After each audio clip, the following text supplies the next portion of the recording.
बिस्मिल्लाहिर्रहमानिर्रहीम अस्सलातु वस्सलामु अलैका या सय्यदी या रसूल अल्लाह अस्सलातु वस्सलामु अलैका या सय्यदी या हबीब अल्लाह। तमाम सुनने वालों को अस्सलामु अलैकुम। मैं हूं नाज़रीन। 2 दिन के सिर्फ 2 दिन बाद पाकिस्तान की सियासत में एक नई तब्दीली शुरू हो जाएगी। सिर्फ 2 दिन बाद पाकिस्तान की सियासत बिल्कुल बदल जाएगी। सिर्फ 2 दिन, जिसके बाद सियासत में बहुत सी चीजें खुलकर सामने आ जाएंगी, बहुत सी चीजें क्लियर हो जाएंगी, बहुत से लोग इन और बहुत से लोग आउट हो जाएंगे। सियासत के मैदान में तमाम खिलाड़ी खुलकर अपना अपना रोल अदा कर रहे हैं। आज मियां नवाज शरीफ साहब ने मरी के अंदर जलसा किया और उस जलसा आम से खिताब करते हुए उन्होंने इकरार किया कि जब वो वजीर खारजा थे उस वक्त से लेकर इस मुल्क की खिदमत कर रहे हैं। लेकिन मुझे समझ नहीं आई और उस पर इतनी तनकीद हुई है आज सोशल मीडिया पे कि मियां साहब, आप वजीर खारजा से लेकर वजीर आला कई दफा, वजीर आजम कई दफा, लेकिन उसके बावजूद भी आपने मुल्क की तकदीर नहीं बदली।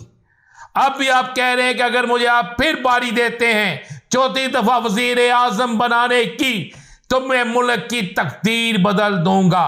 पहले एक सवाल कौम पूछती है कि पहले यह तो बता दिया जाए कि पहली 3 बारियों में क्या आपके हाथ बंधे हुए थे? क्या आपको रोका हुआ था? आपने पहली 3 बारियों में मुल्क के अंदर कौन सी ऐसी तब्दीली ला दी कि जिससे आम आदमी को रोटी मिले, मजदूर को मजदूरी मिले, लोड शेडिंग का खात्मा हो, बिजली सस्ती हो, गैस सस्ती हो, यूनिवर्सिटियां कायम हो और ऐसे अस्पताल बन जाए जहां पर हुक्मरानों के भी इलाज हो सके। गरीब आदमी का तो इलाज होता है या नहीं होता, लेकिन बड़ी मजे की बात यह है कि यही दावे बिलावल भुट्टो जरदारी साहब भी कर रहे हैं। ऐसे ही दावे मौलाना फजलुर रहमान साहब भी कर रहे हैं। ऐसे ही दावे ANP भी कर रही है।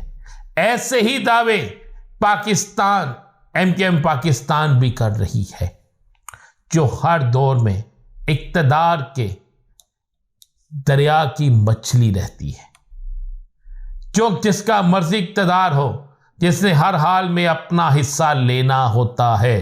और जब उनसे पूछा जाए तो वो कहते हैं हमने अवाम के मसाइल हल करने हैं तो इक्तदार के साथ ही रहना है। यानी नजरिया इक्तदार है। लेकिन इसके बावजूद भी पाकिस्तान के लोगों के मसाइल आज भी जूं के तूं हैं।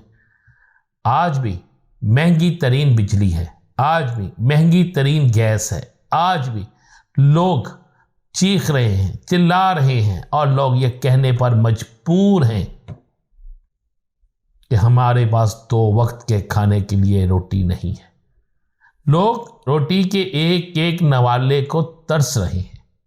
ये आलम बन चुका है। लेकिन अब फैसला हो जाना है। 8 तारीख को लोगों ने वोट कास्ट करना है। मैं आपको ये खबर दूं कि मौजूदा आज के दिन तक की सूरत हाल में नजर ये आ रहा है कि इस दफा पाकिस्तान की तारीख का बहुत ज्यादा वोट बैंक वोट कास्ट होगा, वोट बैंक होगा, वोट लोग कास्ट करने जाएंगे और एक तारीखी वोट बैंक जो है, वोट जो होंगे वो कास्ट होंगे।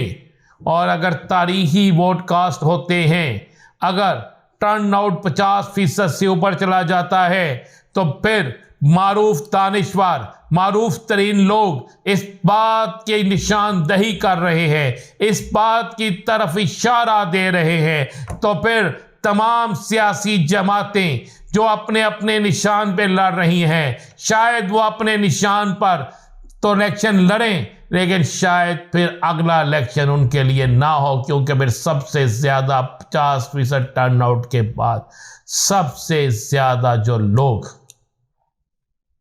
जीतेंगे वो आजाद उम्मीदवार होंगे। ये बिल्कुल बड़ी क्लियर और साफ सी सूरत हाल है। मारूफ तरीन सीनियर वो लोग जिन्होंने इलेक्शन को देखा है, जिन्होंने कई इलेक्शन बाकायदा अटेंड किए हैं, जिन्होंने कई इलेक्शन जो है ان کی ریشو کو چیک کیا ہے، اور پاکستان کے اندر یہ ایک چیز ہے بڑی کلیئر سی کہ جب بھی 50% سے اوپر ریشو ہوئی ہے تو مسلم لیگ نون کے لیے وہ خطرے کی گھنٹی بجی ہے، پیپلز پارٹی کے لیے وہ خطرے کی گھنٹی بجی ہے، مسلم لیگ کاف کے لیے، MQM کے لیے، ANP کے لیے، جمعیت علماء اسلام کے لیے خطرے کی گھنٹی ہوئی ہے۔ اور اب تو ینگسٹر ووٹر اس قدر زیادہ ہو چکا ہے کہ جس کی انتہا ہی کوئی نہیں۔ اب ہمیں پاکستان کی تقدیر کو بدلنے کے لیے اپنے ووٹ کا حق ادا کرنا ہوگا۔ اس وقت پاکستان کے جو بڑے شہر ہیں جن میں بڑے میچ پڑ رہے ہیں، اگر ان میچوں کی طرف دیکھا جائے تو مان صحرا میں بھی میاں نواز شریف کی نشست پر سب سے زیادہ مقابلہ آزاد امیدوار تحریک انصاف کے جو حمایت یافتہ ہیں ان کے درمیان اور نواز شریف کے درمیان ہے۔ لاہور میں نواز شریف کا مقابلہ آزاد امیدوار ڈاکٹر یاسمین راشد کے ساتھ ہے۔ لاہور میں میاں شہباز شریف کا مقابلہ آزاد امیدوار کے ساتھ ہے۔ لاہور میں مریم نواز شریف کا مقابلہ آزاد امیدوار شہزاد فاروق کے ساتھ ہے۔ اسی طرح حمزہ شہباز کا مقابلہ عالیہ حمزہ کے ساتھ ہے، جس کے بعد یہ چیز ثابت ہو رہی ہے کہ پنجاب اور KPK کے اندر اگر مقابلہ کسی کا ہو رہا ہے تو وہ آزاد امیدوار ورسز سیاسی جماعت ہو رہا ہے۔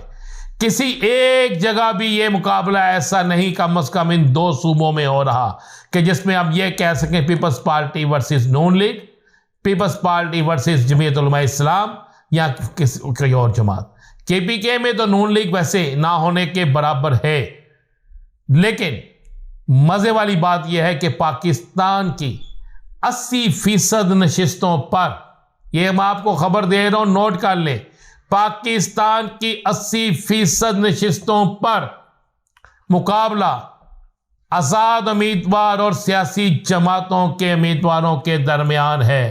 تو دونوں صورتوں میں کوئی جیتے یا ہارے، دونوں صورتوں میں ایک چیز واضح ہو رہی ہے کہ پاکستان کی بڑی سیاسی جماعت اس دفعہ پھر تحریک انصاف ہوگی، کیونکہ جو آزاد امیدوار ہیں وہ تحریک انصاف کے حمایت یافتہ ہیں، اور یہ سب سے بڑے خطرے کی گھنٹی ہے تمام سیاسی جماعتوں کے لیے۔ اجازت دیجیے، اللہ حافظ۔